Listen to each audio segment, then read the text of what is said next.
The 22 Immutable Laws of Marketing. Violate them at your own risk. By Al Rise. The 22 Immutable Laws of Marketing will show you the knowledge you need in order to develop the most powerful marketing possible. Full of real-world examples, this book will highlight the common pitfalls most marketing professionals fall into. Here, you will learn how to ensure that your marketing will withstand and beat even the toughest of competition. Remember this about marketing. There is no reality. There is only perception. Of course, some products are better than others, but customers will not know that. All customers see is the marketing. Heck, if everyone just knew what the best product was, there would be no such thing as marketing. Everyone would just buy the best product, at least in their price range. The entire reason marketing exists is because while people will often continue to purchase a product or not based upon its quality, the initial sale is almost exclusively marketing, so long as your product is not an obvious significant loser or at an obvious significant disadvantage, which everyone can easily see. So, for all intensive purposes, most products are equal, at least in the eyes of the customer. It is the superior marketing which will determine sales. Some of you will know that Honda originated as a motorcycle company, but the majority of people will not know that, and even those who do know simply know it as a piece of retrospective trivia. Virtually no one in America thinks of Honda as a motorcycle company. They think of Honda as a car company, which may also sell motorcycles. This is because Honda motorcycles were not particularly popular or well-known in America. It was not until Honda began to develop cars that Americans became familiar with the Honda brand. Therefore, most Americans believe Honda to be a car company. In contrast, people in Japan were very aware of Honda back when it was only selling motorcycles. Honda motorcycles were highly popular for many years before they ever began developing cars. So naturally in Japan, Honda is thought of as a motorcycle company, and it was never quite able to make a successful switch over to cars. So in Japan, Honda is a successful motorcycle company with lackluster car sales. And in America, Honda is a successful car company which also happens to sell some motorcycles. Which is true? What is Honda? What is the reality? The reality is irrelevant. All that matters is the perception of reality. In America, they are a car company. In Japan, they are a motorcycle company. As a marketing professional, it is paramount that you understand reality is irrelevant. All that matters is the customer's perception of the situation. Unfortunately for others, but fortunately for you, most marketing professionals do not fully understand the significance of perception as opposed to reality. If a company is looking at poor sales on a new product, they may dump millions into bettering the product, when in fact, the product may be perfectly fine. It is their marketing which is off. They don't need a new product. They need a new public perception of that product. So your goal is to take a new or failing product and bring it into market leadership. In order to do this, you must first grab the customer's attention with something they will never forget. Of course, doing this is much harder than just saying it. So, how do you do it? Let us look at the law of leadership. This law simply states, in order to attain market leadership, your product must be the first in the market. If you are the only entry into a new market, the customers have no other options. They must purchase from you if they want that type of a product. Of course, you will not always be first. Alas, there are many other ways to establish and maintain this market leadership. Remember what we discussed earlier. There is no reality, there is only the perception of reality, at least when it comes to the initial sale. It is possible that someone else can be first to market, but your marketing is so much superior and on such a more grand scale that people actually think you were first to market. Take the Apple iPad, for example. Many people attribute Apple to inventing the tablet. This is not the case in reality, however. There were many tablets running Windows and other operating systems. However, the marketing was so strong behind the iPad that it drastically expanded and changed that market. It took tablet computing from a niche market to a mass market for the common people. So sometimes, even if you are not first, if your marketing is sufficiently stronger than the competition's, customers will completely forget about what existed before. Still so, sometimes you are not the first to market and you are entering an already saturated market. Can you still become a market leader? It is, of course, more difficult, but still completely doable.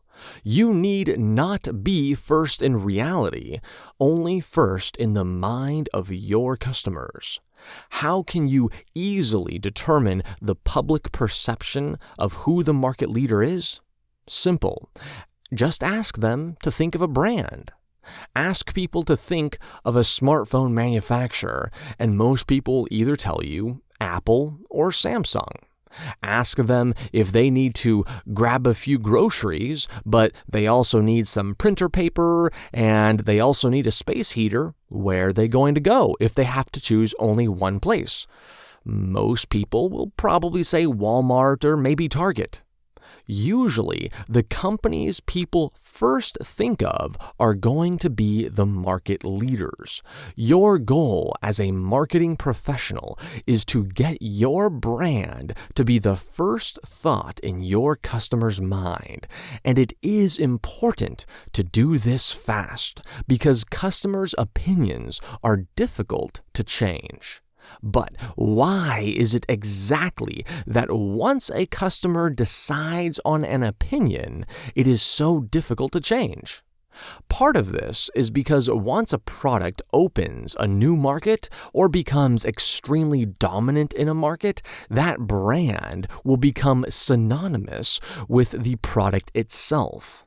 This is why some people will refer to a tissue as a Kleenex or a cotton swab as a Q-tip, or how someone may prefer Pepsi but accidentally ask for a Coke. Yet, if someone prefers Coke, they will almost never make the mistake of accidentally asking for a Pepsi.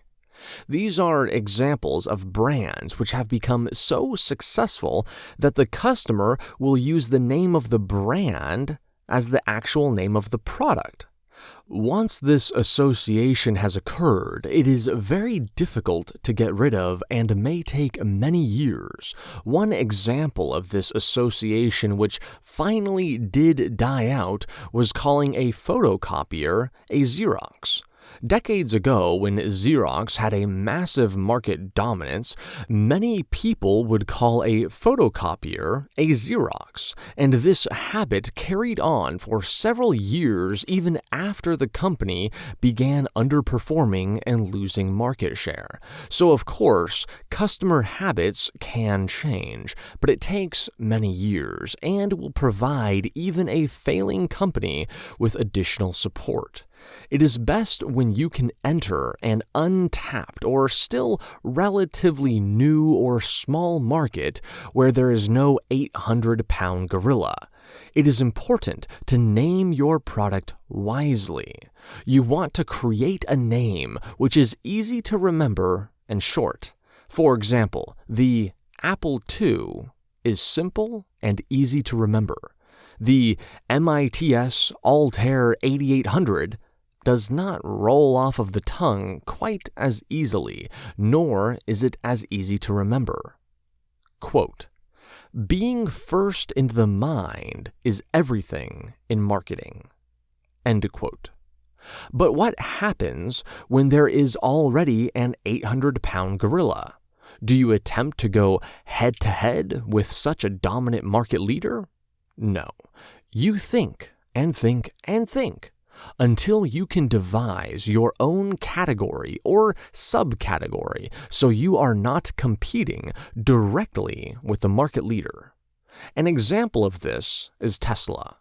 Dozens of American car companies have started up and failed since the 1960s, but the vast majority of them were attempting to compete directly with the market leaders like Ford and Toyota. Then Tesla did something different. They entered the extremely tiny market of electric vehicles. If you wanted an electric vehicle, Tesla was and still is by far the best option.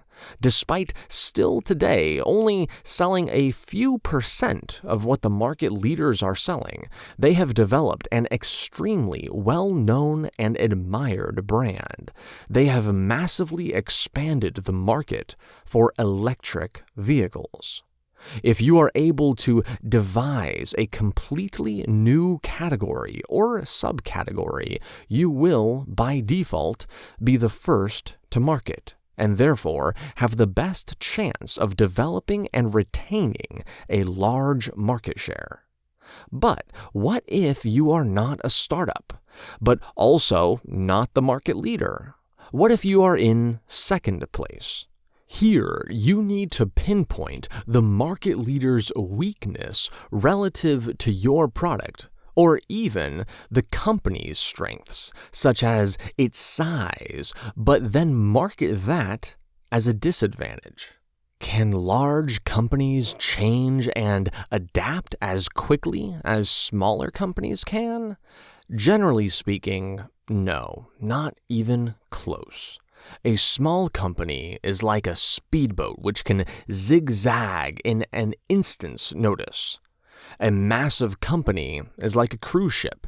It dominates the ocean, but with its monumental momentum, it cannot change course nearly as quickly as the speedboat.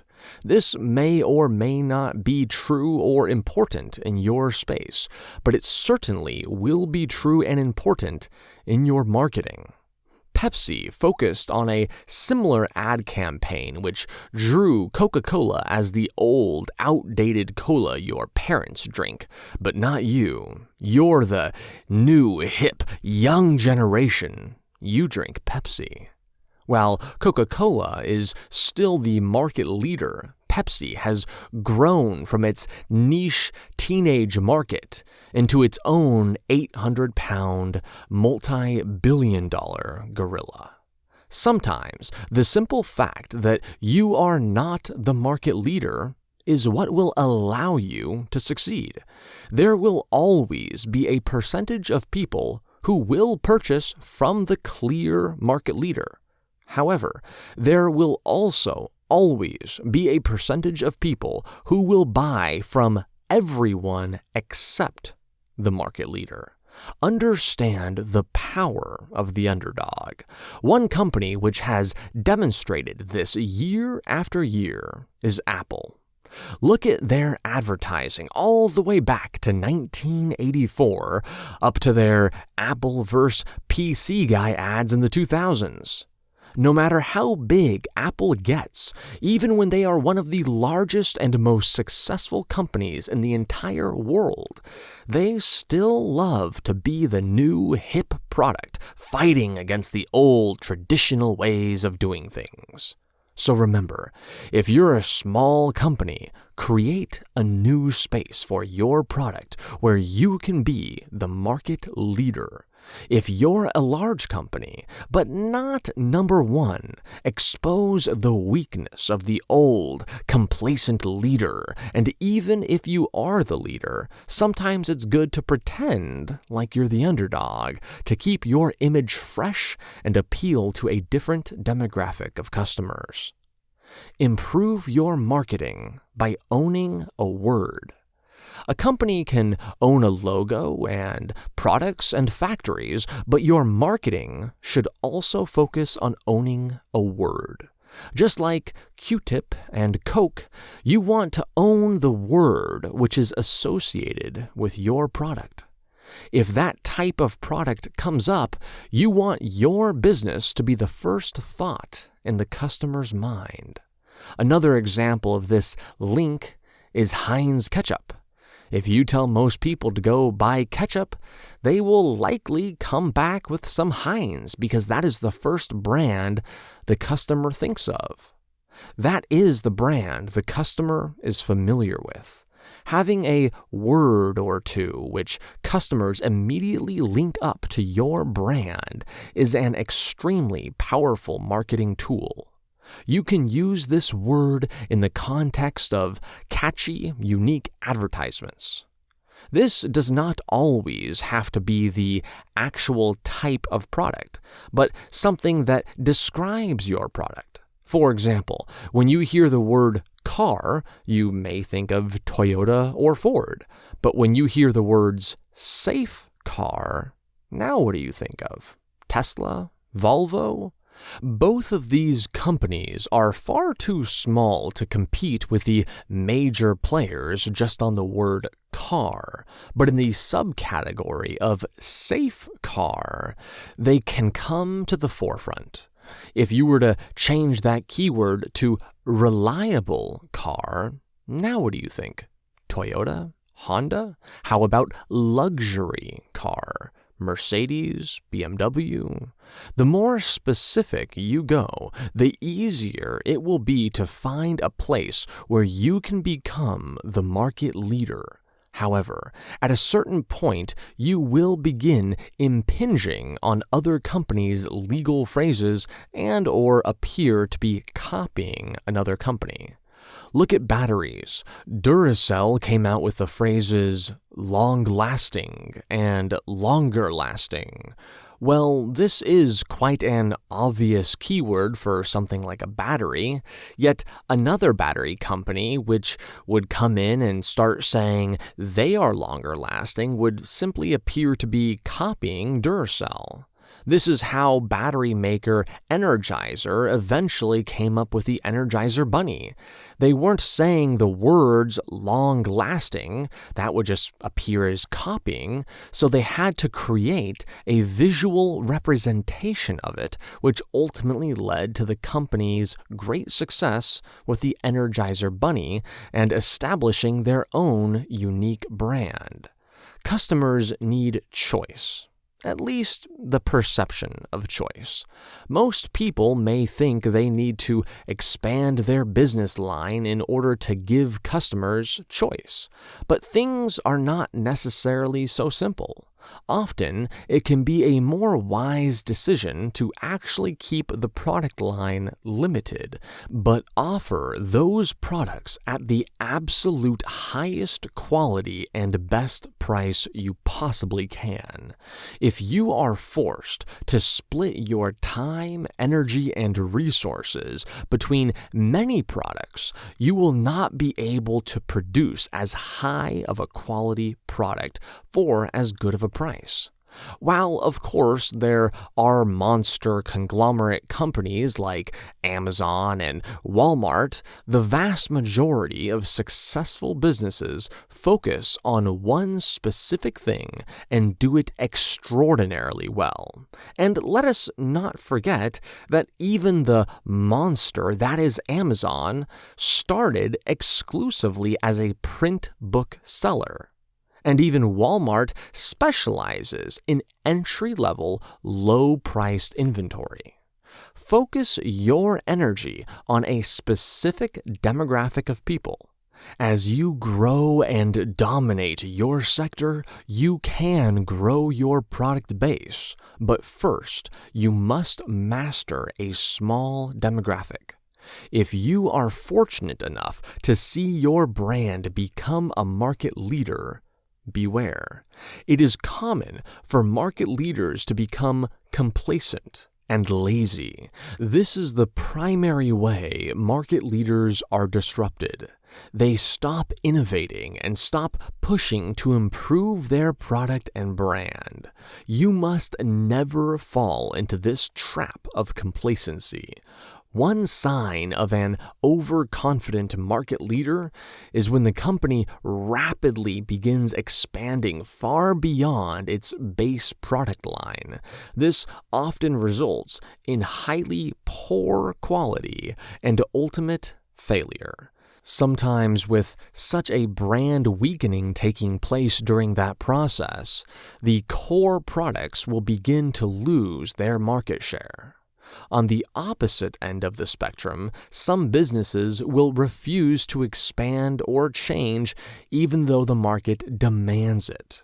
In the 1970s, there was a successful computer company called Digital Equipment Corporation. At that time, computers were large, expensive machines owned by entities, not individuals.